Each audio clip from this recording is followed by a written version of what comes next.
शैतानिर्रजीम बिस्मिल्लाहिर्रहमानिर्रहीम। आज का हमारा टॉपिक है इम्पोर्टेंस ऑफ फर्टिलाइज़र। फर्टिलाइज़र की बहुत ज़्यादा इम्पोर्टेंस है। जिस तरह तमाम लिविंग थिंग्स को फूड की न्यूट्रिशन की ज़रूरत है, इसी तरीके से प्लांट्स को भी अपनी न्यूट्रिशन पूरी करने की ज़रूरत है। प्लांट की फूड न्यूट्रिशन कंप्लीट करने के लिए आर्टिफिशियल केमिकल्स इस्तेमाल किए जाते हैं, जिनको हम फर्टिलाइज़र कहते हैं। फर्टिलाइज़र हम इसलिए इस्तेमाल करते हैं ताकि प्लांट की रिप्रोडक्शन अच्छी से करवा सकें और उनकी ग्रोथ अच्छी हो, फ्रूट्स और वेजिटेबल अच्छे बने उसमें। की रैपिड ग्रोथ करवाने के लिए भी इस्तेमाल करते हैं। और इसके अलावा जो है प्लांट डिजीज से भी हम बचाते हैं प्लांट्स को। के 3 बेसिक एलिमेंट्स बहुत ज़्यादा इंपॉर्टेंट है, फॉस्फोरस, पोटाशियम और नाइट्रोजन। फर्टिलाइज़र जो है are simply plants nutrients supply to agriculture field to supplement require elements found naturally in the soil. Chemical fertiliser जो है वो अप्लाई किए जाते हैं फील्ड्स में as a supplement. Environmental hazards related to chemical fertilizer.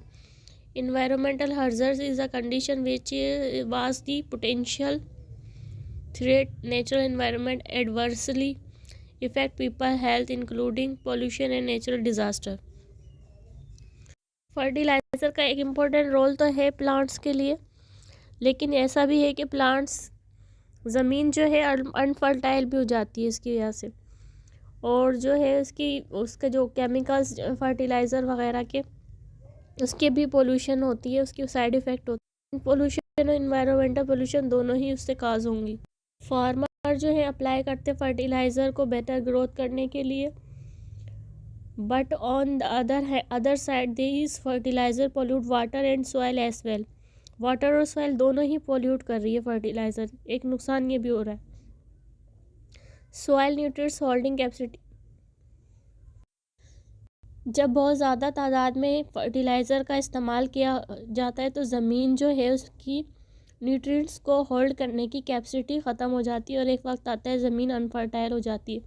Eutrophication high solubility of fertilizer also degrade ecosystem through eutrophication means increase in chemical nutrients typically compound containing nitrogen और phosphorus in an ecosystem.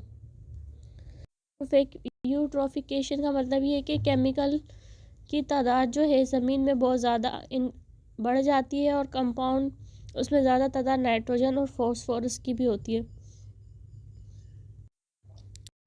जब बहुत ज़्यादा तादाद में nitrogen oxide, phosphorus ये चीज़ें इस्तेमाल की जाएंगी तो उसके नतीजे में क्या होगा, नाइट्रोजन के ऑक्साइड बनेंगे, जिसकी वजह से ग्रीन हाउस गैसेस बढ़ेंगी। मतलब NO2 बढ़ गए, इस तरीके से NO2 NO3 तो ऑक्साइड्स बढ़ेंगे इस तरह। तो एयर पोल्यूशन होगी, इस तरीके से ग्रीन हाउस गैसेस का ज़्यादा बढ़ेंगी green house gases.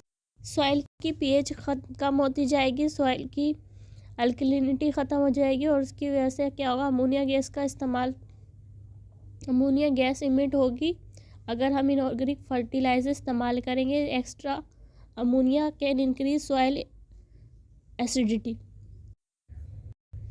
Paste problem. Excessive nitrogen fertiliser can lead to pest problem by increasing their reproduction rate. Pest कीड़े मकोड़े जो है उनकी रिप्रोडक्शन भी बढ़ जाती है।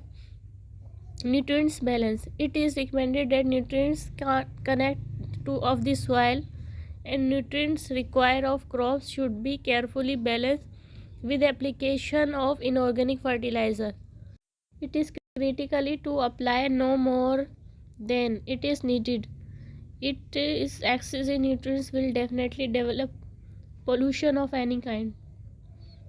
बात तो इम्पोर्टेंट है कि किसी भी चीज़ का ज़्यादा इस्तेमाल या कम इस्तेमाल दोनों तरह से ही नुकसानदेह है। तो एक्सेस अमाउंट में फर्टिलाइज़र यूज़ होगी, ज़मीन को पोल्यूशन करेगी, ज़मीन को पोल्यूटेड कर देगी, सॉइल पोल्यूटेड हो जाएगी, इन्वायरमेंट पोल्यूटेड हो सकता है। तो ये सब इसके साइड इफ़ेक्ट्स थे फर्टिलाइज़र के।